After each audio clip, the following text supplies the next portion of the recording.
So the frustrating trend that I keep experiencing over and over and over and over again is when we see people that have brain injuries, they have defined traumatic events to their brain, yet when they are examined in a clinical setting, they're told they are anxious, they have anxiety, and they're treated that way, whether through medication or whether told to seek counseling.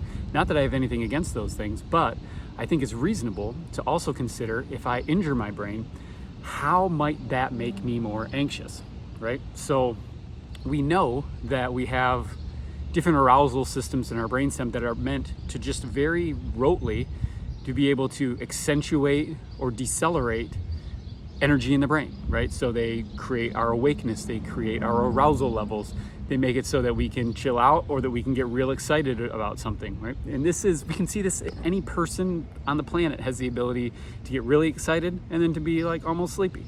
So if we think about that, these are just normal brain pathways. We have pathways from the locus ceruleus, pathways from the basal nucleus of Maynard. They work together, which is super cool. If you want to read more about that, there's a paper that Munn wrote in 2021 that talks about how they work synergistically to be able to create different energy patterns within the brain, and it's nonlinear. So we see these small pathways that are able to come from the brainstem and control major outputs in the cortex. And then if you stop and think about that and say, if we have an injury within the brain that affects these outputs, might we see changes in arousal activity? Or to think about it even another way would be to say, if I don't feel well and I'm concerned about it and I don't know what's going on, what is the probability that I'm going to feel more aroused or I'm going to feel more anxious about this problem because I don't know how to solve it, okay? So a thing to think about, we got to look at it.